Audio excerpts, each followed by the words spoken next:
From early childhood, we taught that money is not something important. We taught not to chase money. We thought there are more important things in life. And because of that, most people never see money as a goal.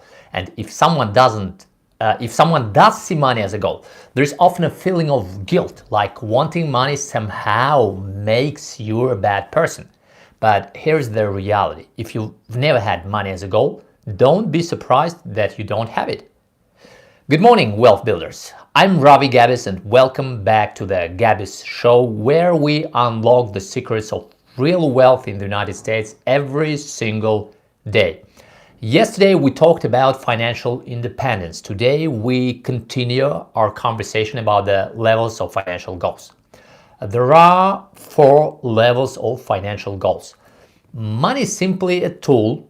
It can provide a better quality of life, good health care, good education for your children, interesting experiences, and strong environment around you. And while money is a tool, money itself can also be a goal. In the last 2 episodes, we talked about financial protection and financial independence. When you reach the level of financial independence, you no longer have to work actively. At this level, enough money comes into from your investments to cover all current expenses. Your obligations are covered, and now you can move forward. At this point, you are already in the top 1% of the world's population, actually even less than 1%. And now you can move to the next level, which is called financial freedom. What is financial freedom? It means your passive income covers your desired lifestyle, not just your basic expenses. Let's take a simple example. Your current spending is $5,000 per month. Financial independence means you have $5,000 in monthly cash flow that covers all your expenses. But maybe you don't want to spend $5,000. Maybe you want to spend $25,000 a month.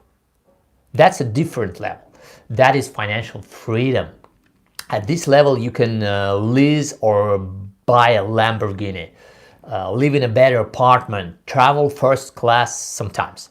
It's not about luxury itself, it's about choice. Experience shows that on average, people want about 4 times their current level of income. Very few people want 10 times more. So, if you want to spend $25,000 per month, you multiply that number by 120, and that gives you $3 million. If you invest $3 million at a 12% return annual, it generates $25,000 per month, and you never touch the principal.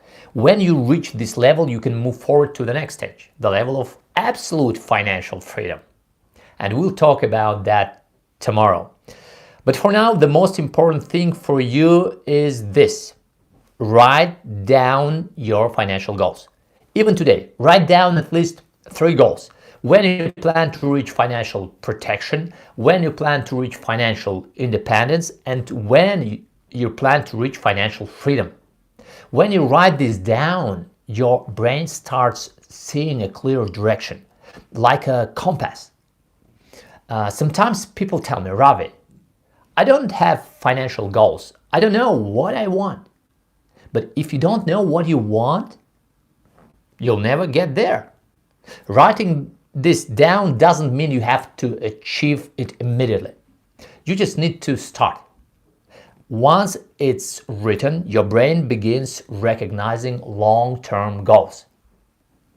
And tomorrow we'll talk about the 4th level of financial goals. The level of absolute financial freedom. That's enough for today. Do your homework. See you tomorrow. Bye.